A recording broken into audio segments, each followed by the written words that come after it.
This is Pulse 95. Pulse 95. It's the Morning Majlis. It's the Morning Majlis. Talking the stories that are shaping headlines, plus those that make you go, Good morning, Sharjah and the United Arab Emirates. Welcome back onto the Morning Majlis Wednesday morning as we are celebrating the shorter work week. Sadly, next week we'll be back to full week, and then after that we'll be back to another short week because there's another long holiday to look for. Oh, not long holiday.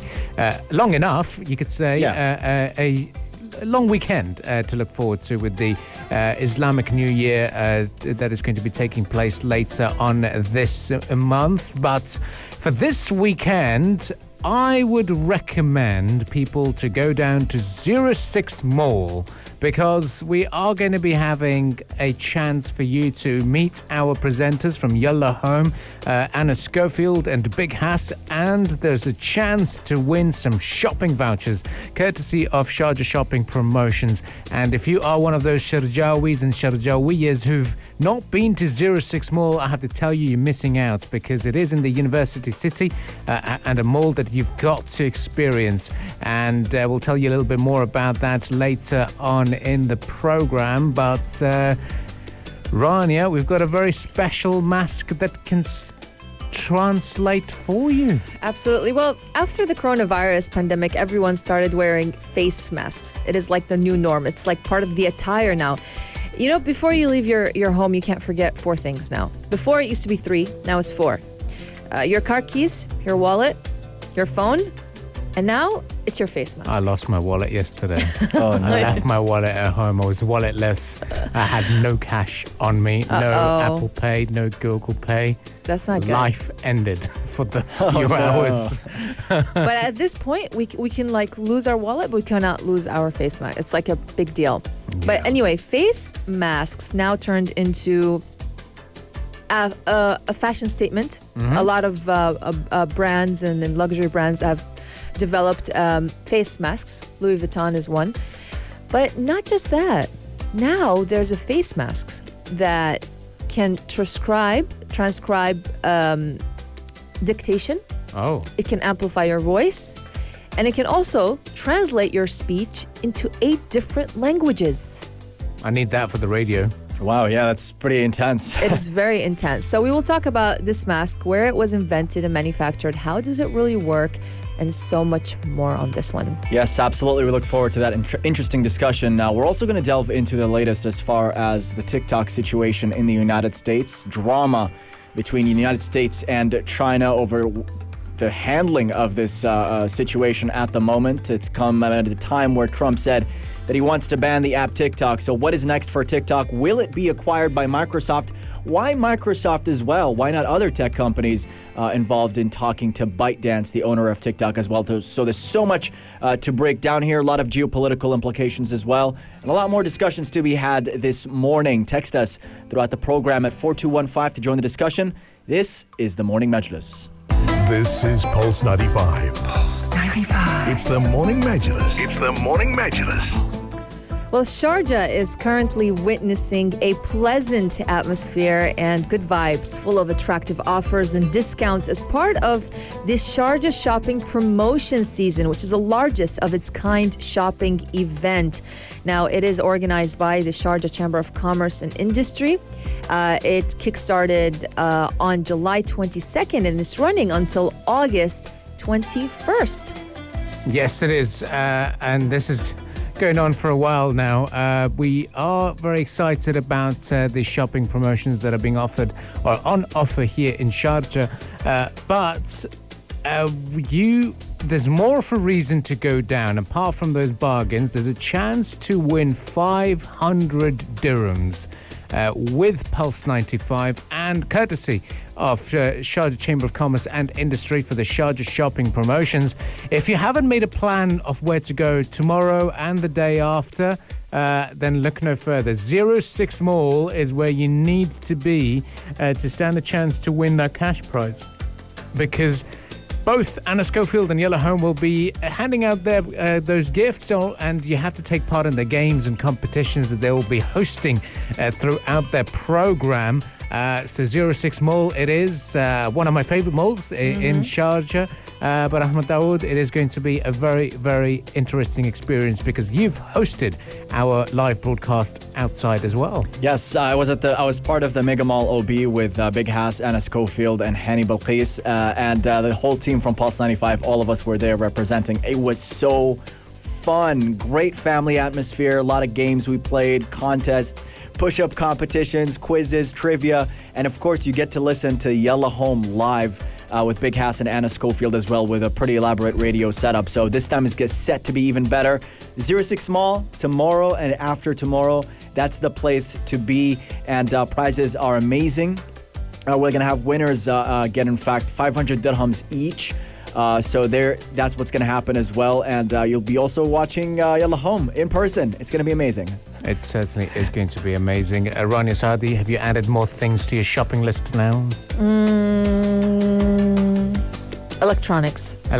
Yeah. You've joined the Ahmed Dawood bandwagon. Yes, I did. Good. But yeah, this mega shopping event, Sharjah Shopping Promotions, it has so many attractive deals and discounts ranging from 25 to 75% on a broad range of goods and products, and also the raffle draws on 12 premium BMW X2 cars with every spend of 200 dirhams. Of course, now we already announced the 3 lucky shoppers that had the chance to win the luxury car, while 9 vehicles are still awaiting those who will enjoy their shopping experience and also enter the draw. So that's besides the Yellow Home OB that will be hosted in 06 Mall again this Thursday and Friday, 6 to 7th.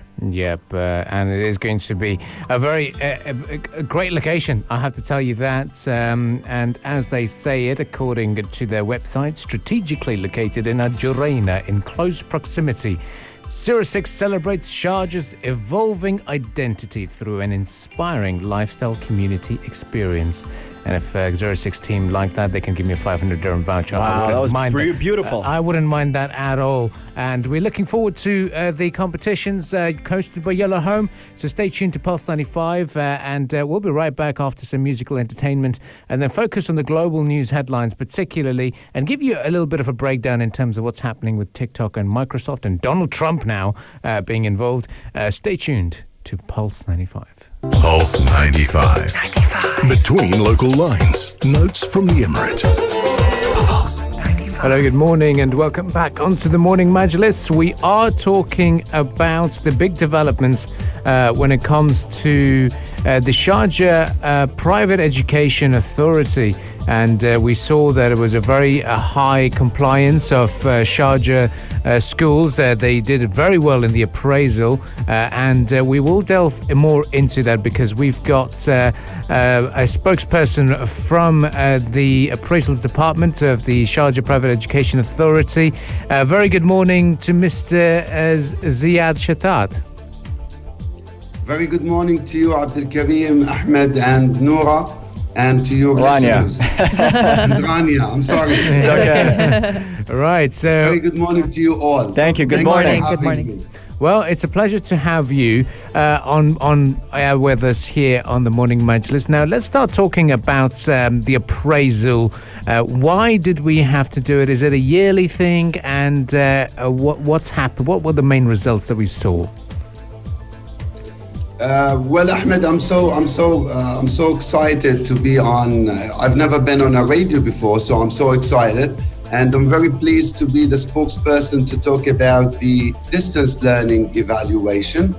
It is a great achievement for Sharjah private schools. We are very proud of Sharjah private schools' performance during the distance learning period.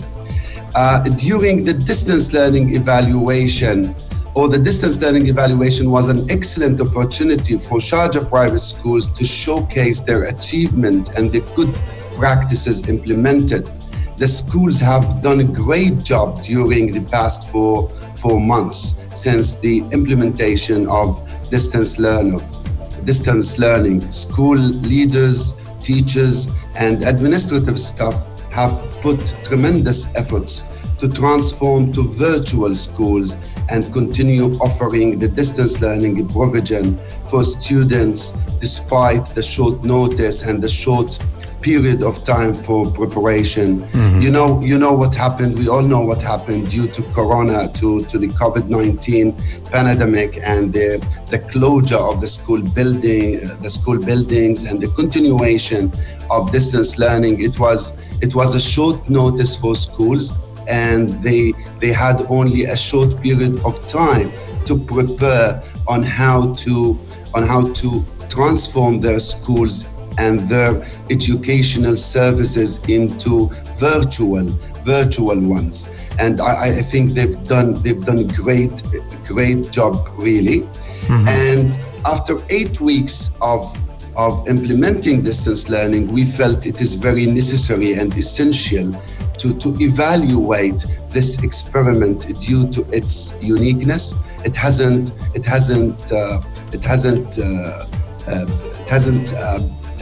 come before. This is a new, unprecedented experience. So it was very important to evaluate the schools and to see where they are.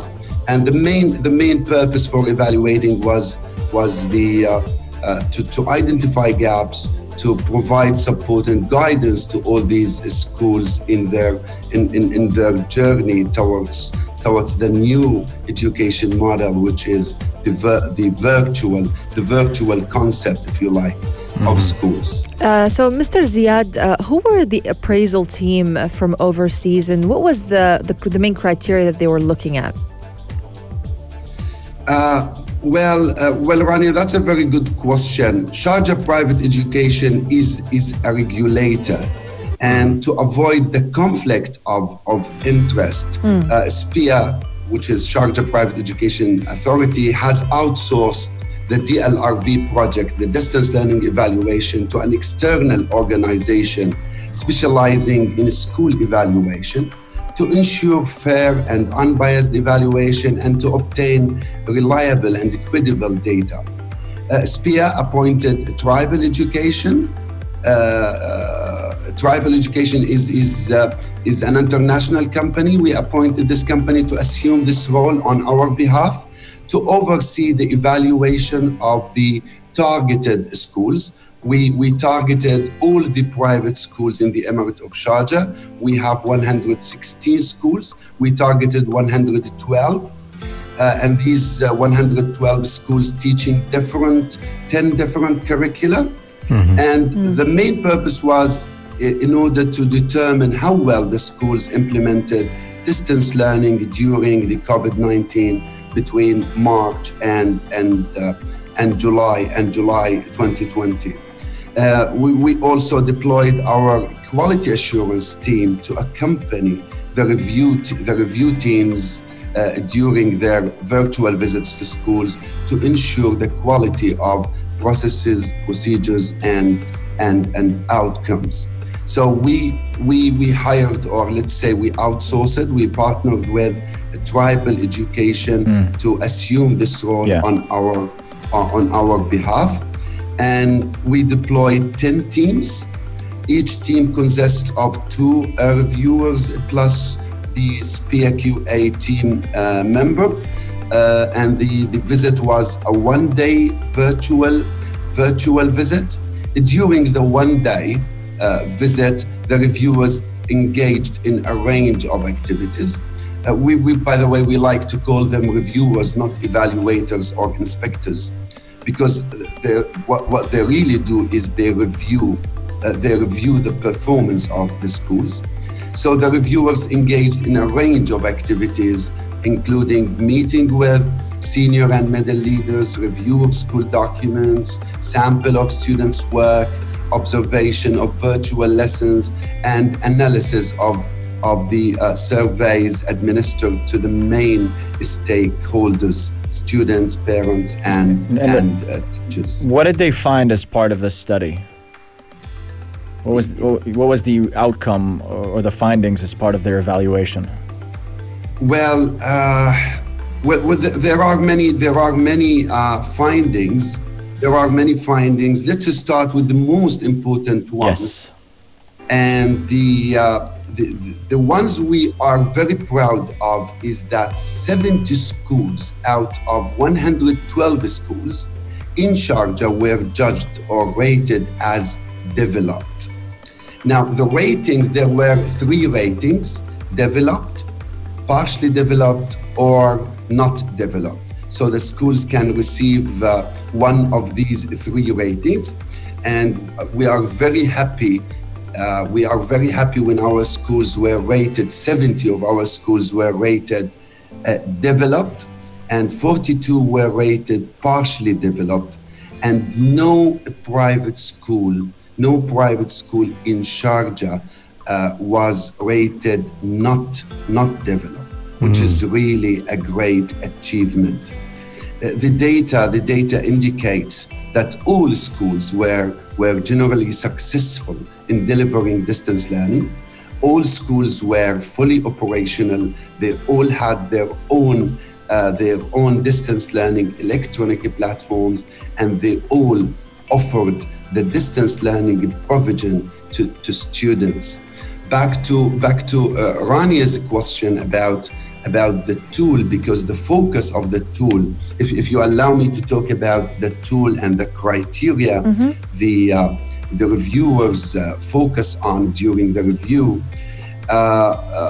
the evaluation was conducted using the UAE distance learning evaluation tool stage 1. This is the name of the tool.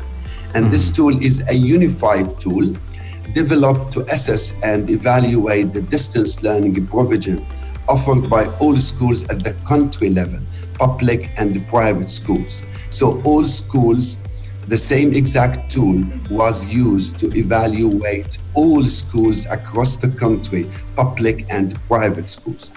It's a development tool designed for one single purpose, which is identifying areas that require development, supporting and guiding the schools in their journey to a more sustainable and flexible learning during these, let's call them uncertain times or difficult times. And most importantly, the tool wanted to assess the school's readiness if this pandemic, God forbids, continues until the end of 2020. The tool consists of 3 zones, 13 themes, and 39 descriptors. The tool holds the well-being of students and the continuity of their learning as the highest priorities. It covers essential aspects of provision, leadership, and student learning.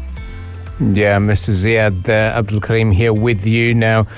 I'd like to ask you finally, in terms of what this means for Sharjah or the level of education here in Sharjah, does this now set a new benchmark for schools when the authorities allow for these schools to return back to the classrooms, that we're very happy with the level of distance learning, and now when we're close contact with the children in the schools, how is it going to set a new benchmark for the level of education here in the Emirate of Sharjah? Are we very proud for with the achievements so far? Well, as you said, Abdul Karim, we are very proud of the outcome of the evaluation. The evaluation give us a feeling that our schools are quite ready for the next stage. Now, what the tool did is give us assurance that our schools, the majority of our schools, have the adequate infrastructure for the distance learning, and all our schools have a contingency and agility plans, and they can convert to online or distance learning whenever it is needed, if God forbids this pandemic or the second wave of this pandemic comes again. So the evaluation helped us to assess the school readiness if this pandemic happens or comes again. To Sharjah, I think this is a great achievement. A great achievement to Sharjah embodies the vision of His Highness Sheikh Dr. Sultan bin Mohammed Al Qasimi, member and ruler of Sharjah, for Sharjah as an education, as an education hub. The results show that 140,000, approximately about 140,000 out of 186,000 students in Sharjah receive developed distance learning provision, which is something that we are really very proud of. And now the schools, and in the next academic year, they have a bigger challenge, which is the reopening scenario. As you know, the government has not decided yet the mode of delivery for next year, and all the schools need to design their own mode of delivery for next year, taking into consideration the precautionary measures enforced by COVID-19. So it is another big challenge for the schools. What I can say that the evaluation gave us again an assurance that our schools are capable to host and to continue providing the learning to our students. Well, thank you very much for joining us this morning. This was Ziad Shatat talking to us about school appraisal for the Sharjah Private Education Authority, and it's a delight to see them doing so well, especially at a critical time that called for a lot of improvising and thinking on the spot. So thank you very much for joining us on the program, and we'll look forward to having you again with us some other time. Thank you. It's been a pleasure. Thank you all, and have a very good morning. Thank you very much. You too, sir. Have a good one. Up next, we've got more stories to delve into this morning. The smart mask that could translate and transcribe for you. Stay tuned to the Morning Majlis to find out more. Pulse 95. Between local lines. Notes from the Emirate. Hello, good morning, and welcome back onto the Morning Majlis. And guys, if you haven't been down to the Islamic Garden yet, I would say you're missing out. I wouldn't say it because it's still too hot at the moment, and luckily you don't have children.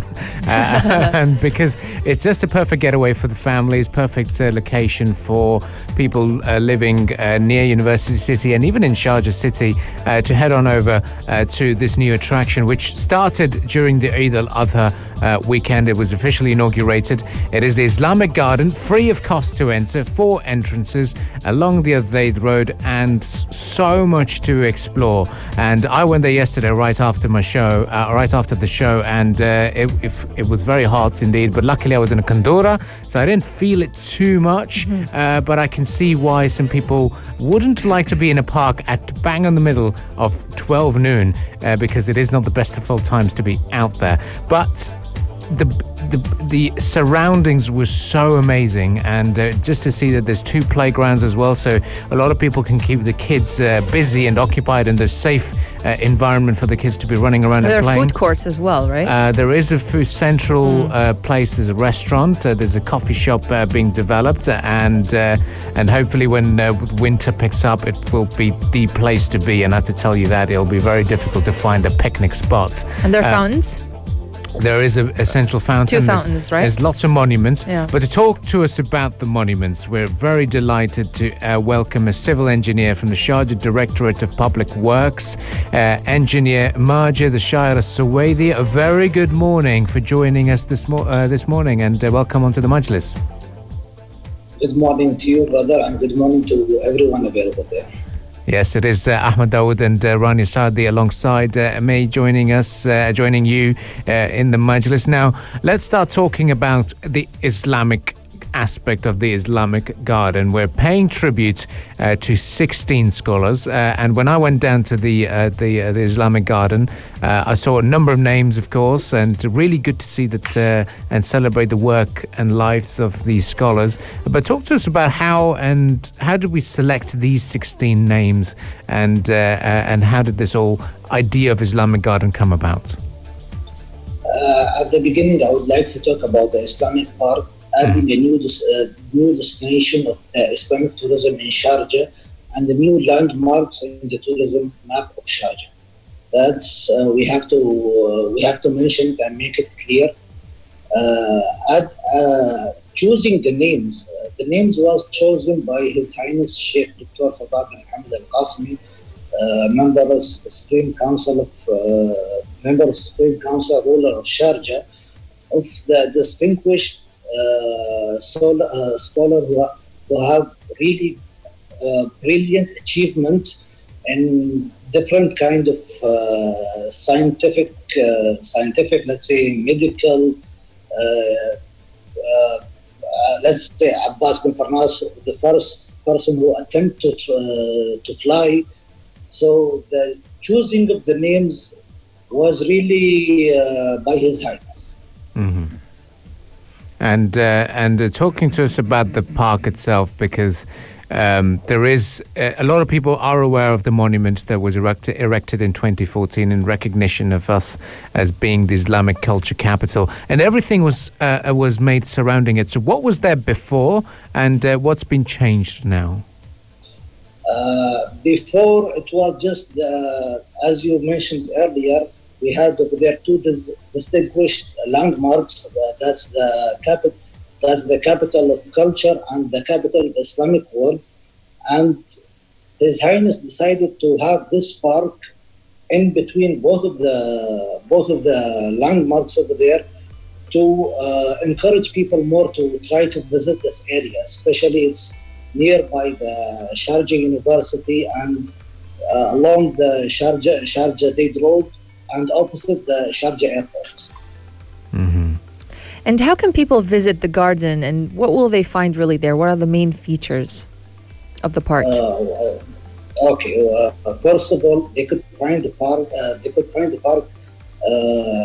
Along the Sharjah Dade Road, opposite the Sharjah University. Mm-hmm. There is 4 entrances that been made for visitors to come and visit the park.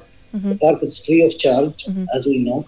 And we have over there a coffee shop area been made to with all the facilities needs for the public, as a coffee shop or a cooling area, especially with the hot summer right now. Mm-hmm. And outside we will find 16 scholar memorial that been done for 16 distinguished person who really achieved in our Islamic world in terms of science, medical, astronomy, and even Abbas bin Farnas, as I said earlier, who tried to the first person who attempted to fly. Mm-hmm. Yeah, interesting stuff. And I'm also interested in the experience of being in this garden. What kind of experience do you think visitors would have looking at these plants and knowing about the history behind them?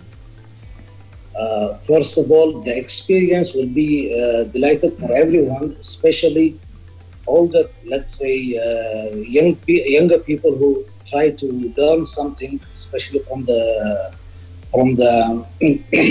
from the sculpture itself, by reading some information and some of their achievement. And there is two playgrounds been made for children, and one it is for 1,400 meter square rubber ground area, and the other one is 400 meter square sandy area for children to play. So the park basically combine everyone, kids and people who would like to get more information about the science. And again, it's open from what time to what time? It's open 24 hours, but for this time, I suggest people to visit the park, especially at approximately about the evening time, due to the hot weather. That's right. So Yeah. do you think, As your colleague said, he Yeah. went to 12 in the afternoon to was a mistake. Great advice. You made a great mistake. I mean, I wouldn't call it a mistake, to be honest. I would advise others not to do it, of course. But for myself, I was okay because being in a condora was fine. But and it was the no one around, so it's always a great experience. But I'd like to ask you in terms of, let's say, when we say 24 hours, would it be light? Would it be lit? Let's say 3 in the morning, for example, or would we have any specific? Especially we have all the parks usually, especially that located next to main road, let's say as Sharjah Date Road. Mostly the lights stays on all the time. We have over there 36 lampposts that been added to this project to lighten up this project. Very good, very impressive. And, there was, I think, if I'm not wrong, when you say interlocked 1,800 meters of walkways for people to, even if they wanted to go for a little bit of a run or a jog in the morning. Yeah, it is indeed 18,000 meter walk path. It's between the two beautiful fountains that been done the beginning of the project and in front of the coffee shop area. It's a total of 1,800 meters. Very impressive. Now we have 100,000 meters of green spaces, from what I understand. Just to clarify, when things get better, would people be allowed to do picnic in that park, or is it going to be stick to the walkways? No, definitely it will be allowed, but definitely it will be allowed with a bit of restriction. Like the normal restriction we have in the public parks, it will be implemented over there. Very good, very impressive, and that will be interesting. So now I'd like to get a little bit of a quick summary from you to say, we give you 30 seconds, sell us the idea of coming down to the Islamic Garden in a very small summary. Come again, but I didn't hear you. My question to you is, if we were to ask you a quick summary and a quick 30-second of a response to say, why should one person visit the Islamic Garden to convince the Sharjawi and Sharjawiyas to come, what would you say? First of all, to convince people to visit this park, we have to know that we have 16 sculptures that memorial that been done for 16 brilliant brains that really achieved our Islamic world with their basically with everything that we know today, from math, from medical, from astronomy, from geology, from everywhere. So that's a chance for people to get some information cost-free and to look at some ceramic painting handmade that been done by specialist people who are really really great in this kind of job. So I encourage people to visit, to enjoy their time, have a jog, have a coffee in the coffee shop, enjoy a walk back. Well, we certainly are going to be looking forward to that. Thank you very much for joining us, Engineer Majid Ashair, for this morning, to join us on the Morning Majlis and tell us a little bit more about the Sharjah Islamic Garden. And we look forward to seeing more people heading over to that park. And thank you very much. Thank you very much. Well, that was the civil engineer from Sharjah Directorate of Public Works joining us to talk to us about the Sharjah Islamic Garden. If you have ventured down there or are planning to do so, let us know on the text lines 4215.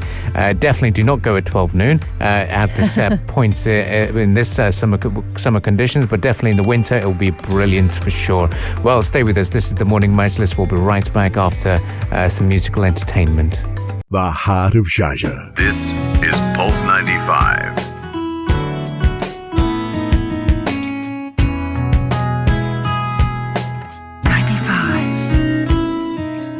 Heart of Sharjah.